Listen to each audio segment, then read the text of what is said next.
Welcome everybody to my very first video on this channel. Um, I am an artist of various mediums, painting primarily, and I'll post a couple of the videos, a couple of pictures and videos eventually of some of the upcoming paintings I'm going to be doing.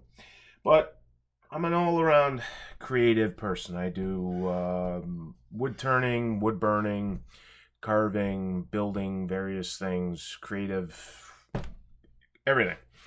And I actually make a living off of being creative. I'm a cabinet designer by trade, and I sell my artwork as well, and I also teach.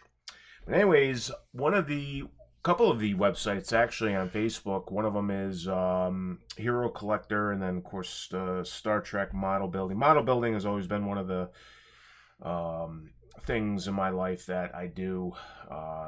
It just helps completely put me in a Zen mood, and kind of just zone out whittling with a model. It's something I've done since I was a little kid. I'll probably continue to do it for as long as my hands work. And I don't go too crazy extravagant with the super detailing like some people do, and literally it becomes something you put in a museum. Because primarily, in my home of craziness, we have animals, and animals knock stuff over and break things, and it's just breaks my heart to see something I put so much time into just destroyed by a damn cat or something. But anyway, but I do a lot of kit bashing of Star Trek models and various things, and on the Hero Collector website on Facebook and whatnot, I built this ship, and this is a completed one. This is from Eagle Moss, and some of you may recognize it. I call it a Stingray class. It's the USS Grissom kit that I took apart, rebuilt, and put back together to make an attack ship. And a lot of people have sent me messages about how impressed they are with this design and how they would love to try to build one themselves and how did I do it, and yada yada yada. So what I figured I'd do, I would take the very nice Polar Lights 350th scale Grissom, and I mean very nice. This is a great kit and pretty simple too. And basically show everyone how I made this ship, how I kit bashed it. Now, for the interest of saving time, I put some of the components together already. The whole engineering, I suppose, I think is in here. Maybe not. Maybe it's in this section here. But I basically put the components together to the point where the cutting up and the hacking and the piecing together kind of starts to happen. No need to, if you're a model builder, then this is all easy. You can get to this point.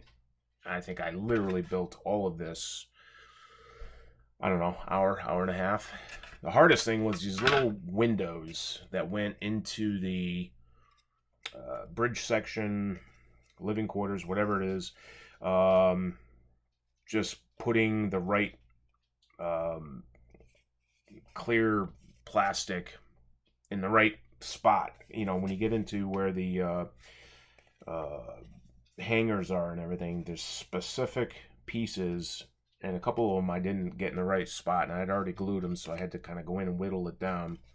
And obviously I test fitted everything first to make sure that it would, when I do finally attach this, that it's gonna sit, squarely and with minimal gap filling, etc. So basically, how I'm going to start this off is, I'm leaving the bridge off for now. What I need to do is take what would be the, I guess this is a shuttle bay, maybe. I'm not sure. Take the lower section of this, and I need to cut the section here. I'm going to cut it down along this ridge so that the forward part of this will sit flush with the saucer. And so it's got to come down. So I'm going to have to cut. Try to get all this on the camera. So I got to cut, and I'm going to use a couple of different tools, Dremel, and I also have a small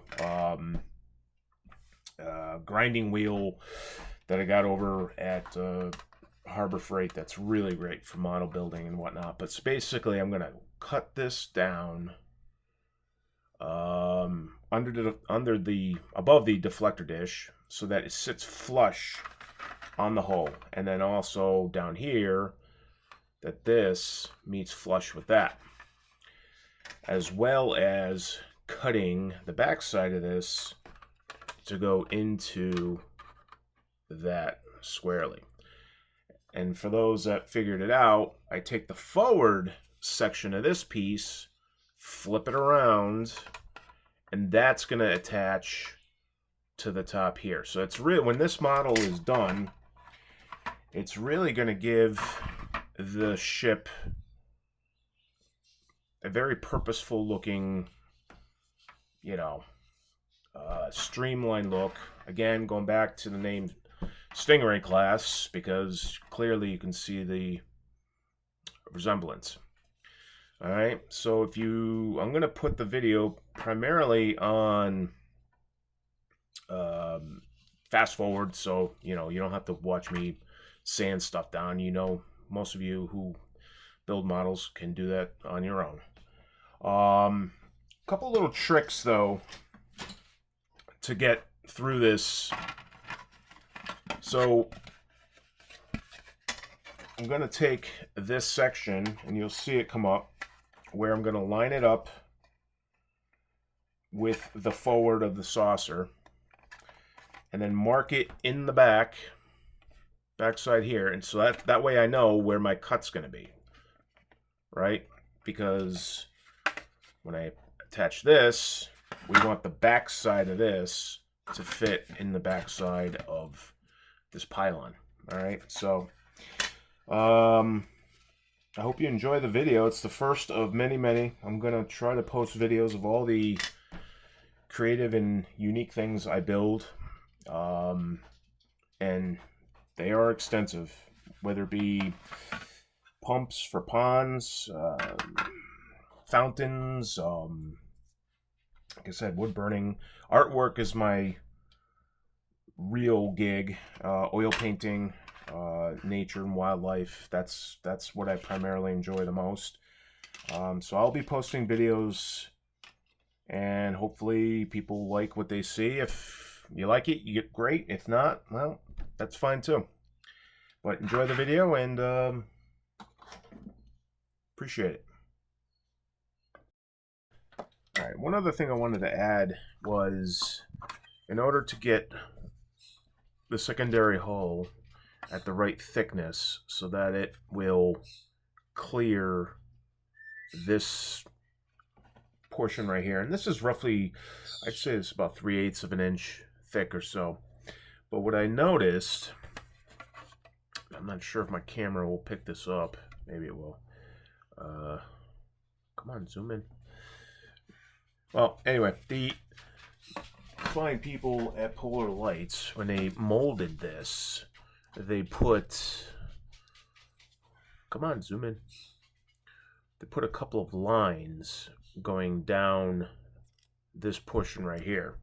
So in order to get the right thickness, you want to cut it to the bottom line that's right there. Not the first line that you'll see, but the bottom line. All right, and that will give you just about the exact thickness that it needs to be to clear the this thing, the little step right here.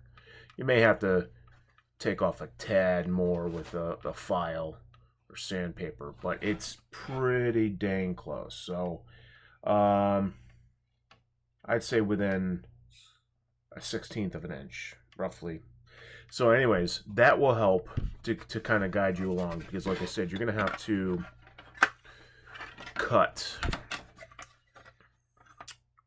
You're going to have to cut from here, and you're going to have to go back to here in order to get this to fit up into it smoothly. All right, that'll be the last video, and then I'm going to start making the time lapse. So enjoy.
Tracing the transporter being Bach used to send the probe.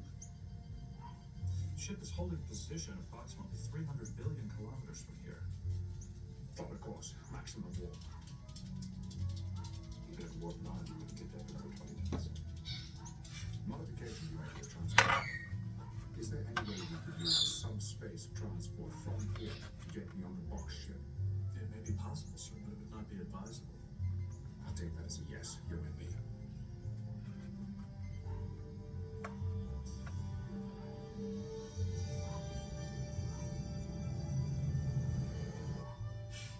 There. I've aligned the field coils. Phase dampers are in sync. Standing by to modulate the transport pattern. Captain, we might be able to get you over there, but I don't see how we're gonna get you back. We'll deal with that when the time comes. Transport's gonna take longer than normal. We'll have to shunt your pattern to the subspace field coils. Understood. Initiating transport sequence now. Everyone can make a deal. What kind of deal? Tell my father you killed me. Put a phaser burn on my shirt and send it to him. He'll think I'm dead. That's what this is about, isn't it? I got friends on K-15 that will make it worth your while. I understand your desire to live, but I want God to see your body so there will be no doubt. Lower your weapons, our Buck is dead. Lower yours or the sun dies. Who knows what I do, Buck? He's not my son. I know what you've done. Miranda Vigo is his mother, but I am not his father. You made it appear so because you resequenced his DNA. But your technique was flawed. He developed a neurological disorder. But my ship's doctor investigated it. She discovered that. No, you'll never pay the ransom. There never was a ransom, or he would.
That's enough.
Alright, so at this point, what we have is the forward section of the hull, which you can see I cut off there in the time-lapse video last time you saw me just score it with the razor blade and then snap it off. That's all you need to do, because all of this is going to be covered up. The cut is going to be covered up. You just want a fairly close cut that meets the hull here, and then because it'd be easier, I just hit this with a little bit of putty, but realizing after you don't really even need it, it's going to be covered up. So anyways, at this point, what I did is I filed down. There were these little kind of outlets in this detail here. I filed that down so it's near flush. So what we end up having here is, and I marked right here where the end of this is going to go. This actually fits right over the little hump there and this detail here. And what I like to do is line this up, and then you have to sand down this little ridge here that the bridge section sits in. You have to sand that down flush. All right. So line this up so that the little wings here on the side of this are kind of near flush here in the end. Kind of fills in a little bit of that gap, if you can see that.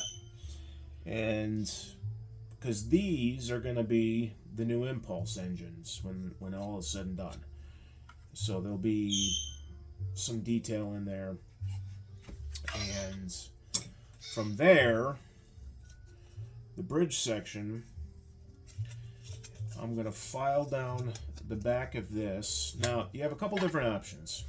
I found, and I've done it both ways, you can either cut this section here to fit nicely with the bridge section, or you can get this into place and then cut the hole inside the bridge section and fit that over. I found that to be easier because the angle of the bridge is kind of a pain in the ass. And in order to get this angle correct, I just was messing with it. I just couldn't get it. In the meantime, I'm taking more and more off of this. And this actually ended up having to slide forward. I did it on the 1/1000 scale polar lights, which I would show you, but I don't know where it is right now. But anyway, so I found that cutting the detail out of the bridge area here was easier, cleaner, and if you happen to fumble it a little bit, no big deal, just hit it with the putty. But working small cuts when you do this, working very small cuts, because if you mess that up, it's going to be difficult to come back from it. If you mess it up too badly, I should say. Just working small cuts when you get to that point. And obviously, I'll show you what I do. But I'm going to get this section here glued into place, and then we'll move on to the bridge section.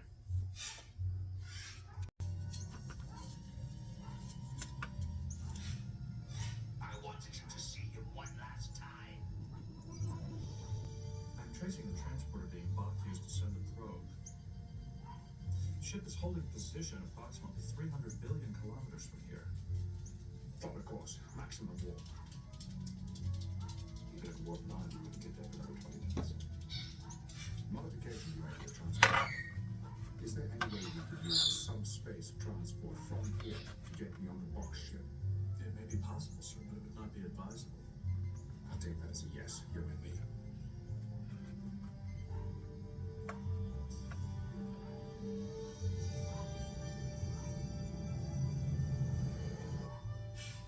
There. I've aligned the field coils. Phase dampers are in sync. Standing by to modulate the transport pattern. Captain, we might be able to get you over there, but I don't see how we're gonna get you back. We'll deal with that when the time comes. Transport's gonna take longer than normal. We'll have to shunt your pattern to the subspace field coils. Understood. Initiating transport sequence now. Maybe we can make a deal.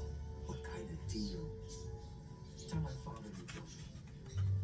Put a phaser burn on my shirt and send it to him. He'll think I'm dead. That's what this is about, isn't it? I got friends on K-1 Fire that will make it worth your while. I understand your desire to live, but I want God to see your body so there will be no doubt. Lower your weapons, our Buck is dead. Lower yours or your son dies. You know as well as I do, Buck. He's not my son. I know what you've done. Miranda Vigo is his mother, but I am not his father. You made it appear so because you resequenced his DNA. But your technique was flawed. He developed a neurological disorder. When my ship's doctor investigated it, she discovered that. No, you'll never pay the ransom. There never was a ransom, or he would. Okay, so the work continues. So got this all glued together now. I went ahead last night and I did some gap filling in here with some putty just to kind of start a base. Whenever I'm doing deep gap filling with any putty, but especially this plastic putty, I notice it's best to work in smaller applications. So do a small application, let it dry. Do another application, let it dry. Do multiple applications. It will shrink a little bit, depending on the gap filler you get. But anyways, I'm sure most of your experienced model builders already know all that. So now, I started this without starting my phone, like a dum-dum. But anyways, so what I went ahead and did is broke out the old Dremel knockoff. And so now what I'm doing is I took the saucer section, kind of stuck it on the back of this. I took a pen and kind of drew an outline around that. That just gives me the kind of a template to start. I can't express to you, work small, cut small, and test fit as you go. So you can see here that I got a little ways to go with this, but not much. So I'm going to bring this down to, I'm going to come out with this cut to about there, and this cut to about there. And I'm marking that because I'm looking at it from the top down, and I can see, try to turn this so you can all make this out. I can see where this back part of the ship lines up with the forward bridge. So I'm going to go ahead and keep working at this, and this should fit in there pretty firmly at this point. Okay, all right.